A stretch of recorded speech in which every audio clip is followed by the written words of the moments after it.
ให้แนวทางออกเด้อแล้วก็ให้กำลังใจใช้วัดพร้อมนะเขาเอิ้นใช้วัดซื่อๆมันผิดไผเด้อดิแม่นบ่ล่ะพวกเขาก็จะเอิ้นนำตัวนั่นแหละให้กำลังใจให้แนวทางออกแล้วทุกคนที่สร้างมารวมกันจะแตกกันร่วมตัวกันให้มันได้เด้อลูกศิษย์ลูกหาของไอ้ครูบาใช้วัดนั่นน่ะ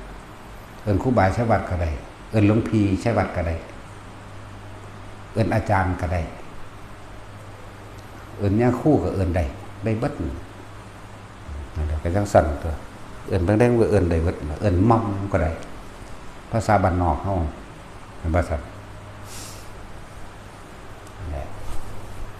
เอิ้นหลวงพี่มันเอิ้นตัวหลายอย่างก็ดอกให้กำลังใจร่วมตัวกันต่อสู้เขามาเว้าว่ากี่อย่างก็หนีดอกอย่าพากันท้อถอยมั้ยเขามาทำลายชื่อเสียงเพื่อบ่ให้เกิดศรัทธาพระนุ่มน้อยๆถ้าออกมาแสดงธรรมปึ๊บนี่มีคนศรัทธาหลายนะเมื่อมีคนศรัทธาหลายแล้วมันสิสร้างศาสนาและดึงคนเข้าสู่ความจริงได้หลาย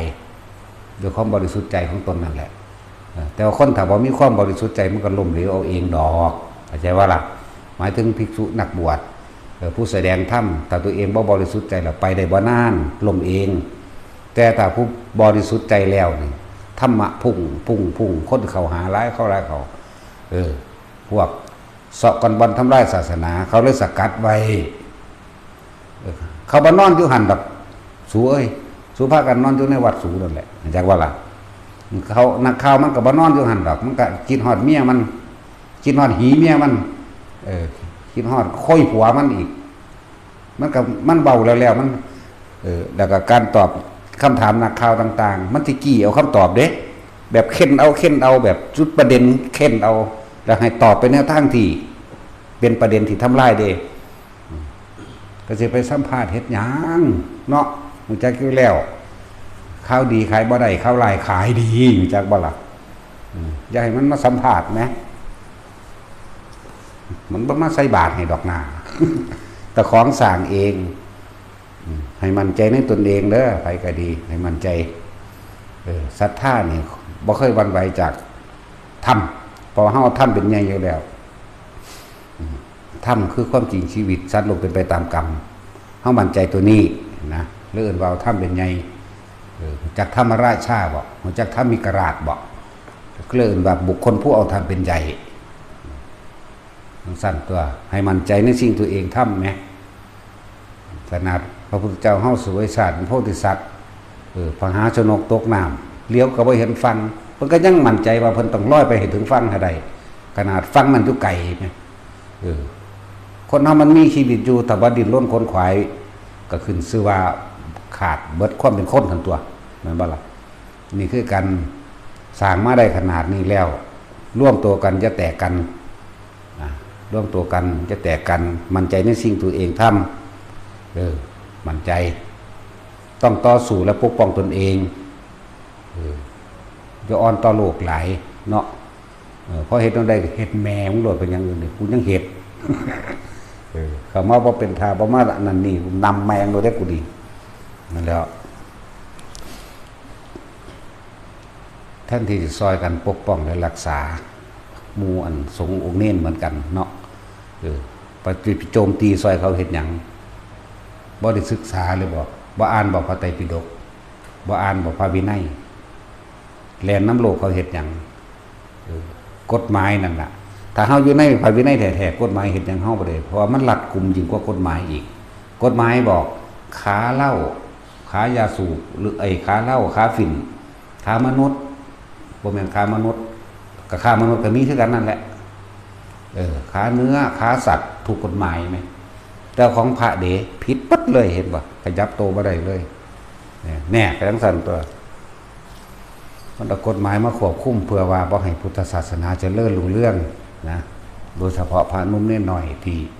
มีความสามารถเขาสิสกัดเด้เท่าๆอย่างเฮานี่เขาบ่อยากมาสนใจบันไดเนาะ มันแกนก่อโลกแล้วกูมันโสตายเลยเด้กูเมียกูก็มีหลายแล้วกูบ่ได้เงิดเด้ กูขาแมงคือกันเด้อกูนี่ นตาสินตาสินหล่นแล้ว เจ้าเป็นสร้างเด้อแต่ว่าสร้างแขนหักกว่า สร้างแขนรถ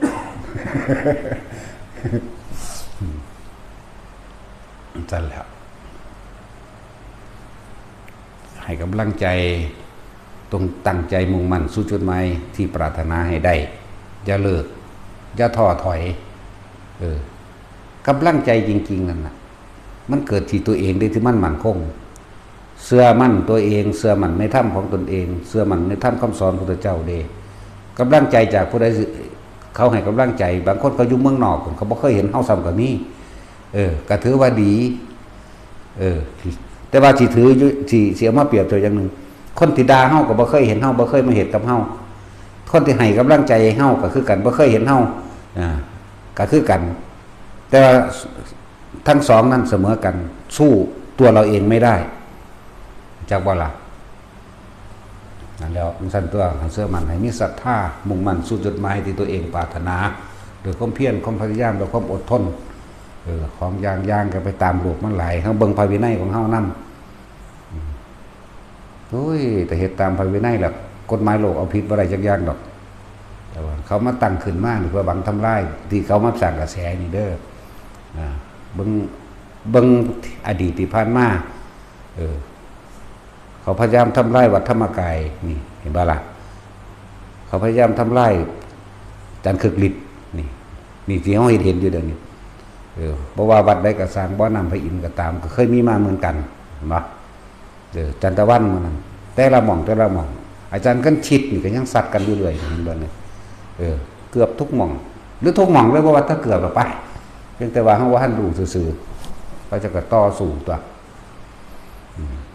เขามาสู่แงะสำนันได้แต่เฮาอ่อนแอเขาเหยียบเด้ถ้าเขาเข้มแข็งเขาถอยเด้โอ้บ่ได้แข็งหลายเด้อซาละไมซั่นเพิ่นเด้อถอยมันบ่นอนเฝ้าอยู่หั่นดอกตำรวจก็ดีก็อ้างแต่ว่าพวกผู้พิทักษ์สันติราษฎร์ว่ากรมตำรวจผมทำตามหน้าที่บ่แม่นเนาะเฮ็ดเพื่อเงินก็มีแต่เขาว่าจ้างมันก็บ่มาเฮ็ดดอกมันเป็นอาชีพแทรกซ้อนในอาชีพคือรับตั้งถากมันโกงกันเป็นเท่าไหร่หมื่นล้านอยู่เนาะซื้อขายตำแหน่งกันเท่าไหร่ค่ากันเงินตำแหน่งเท่าไหร่ขายยาบ้าแข่งกันเท่าไหร่อีกนี่ไหมญาติแมวอย่างคนเร็วๆซื่อๆบริยานเด้คนที่เฮาญาติคือคนที่ดีคือคนที่สร้างประโยชน์ต่อผู้อื่นนี่เป็นตาญาณคนมีคุณธรรมจึงเป็นตาญาณบางผิวพรรณวรรณะโลดบ่แม่นขอบตาดำๆกวนอันมีแพนด้าเนาะปากกันเตอร์ลอกๆยิ้มที่ปากกันเตอร์ลอกๆคุยคุ้มตากันแหล่ๆญาติแมวยังว่าเนาะวันมีแพนด้าเฮ้ยตั้งสั้นแล้วย่านยังได้คนมีบุญเขาขันผิวพรรณผ่องใสจิตใจเบิกบานเบาสง่าพาเผยบ่ได้มีแหล่เหลี่ยมพวกยังสั้นโอ้ยทุกอย่างก้าวมีแต่การวางแผนทั้งเบิดนั่นแหละวางแผนที่จะเอาเงินจังใดเฮากินจังใดเฮานะว่าร่วมๆแมงเบิดไผก็ดีตัวป้าใหม่ตัวดีเนาะลูกป่าสปกว่าซั่นแบบลูกแม่มึงบอกมันเป็นไปบ่ได้เนาะเขาก็ต้องทำถูกต้องเบิดแหละแต่ผู้ตีข้าวนี่สำคัญนะนั่นแหละพวกมูสิทธิ์กระดานสิทธิ์หลวงพี่ชัยวัฒน์นะจะแตกกันเด้ร่วมตัวกันต่อสู้เด้คนอื่นคือหลวงพ่อนี่ก็บ่ได้ไปเห็นนำเด้ให้กำลังใจในบริษัทให้แนวทางหรือซื้อเด้สู่ตัวเองบ่ได้กำลังใจสร้างได้จากตัวเองได้มองมั่นคงกันบ่ล่ะนั่นแหละทั้งสั้นบ่ต้องไปรอความหวังจากไผบุคคลใดก็ช่างถ้ายังยื่นมือขอความช่วยเหลือจากผู้อื่นบุคคลนั้นย่อมไม่เป็นอิสระต้องสู้โดยลำพังตนเองทั้งสั้นตัวแต่ว่าบ่โดยลำพังดอกเฮาก็เบิ่งอยู่นี่แหละพ่อไปกูก็สิพากันฝนมีดฝนดาบไปซะก่อนธนูปืนหอกปืนไฟซะก่อนหอกดาบและลาวแหลม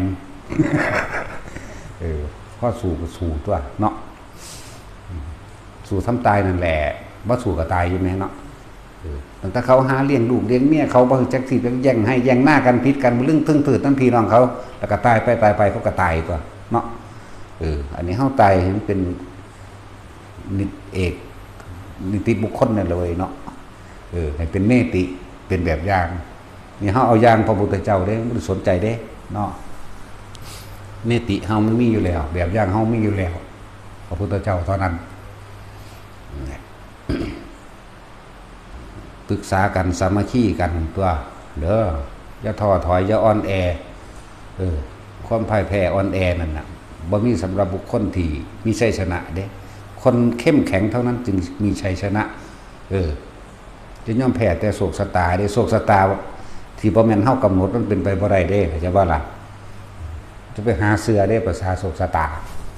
เสือหาแมงภาษาตีนกว่าเตะทิ่มเนาะให้เชื่อมั่นในตนเองเชื่อมั่นในตนเองทำไปเท่าตายเขาก็เฮ็ดไปตายจริงๆเนี่ยเขาไม่ได้เฮ็ดไปใช้อีกเนาะนั่นแหละให้กำลังใจให้แนวทางให้แนวเอามาต่อรองและขัดงานซึ่งกันและกัน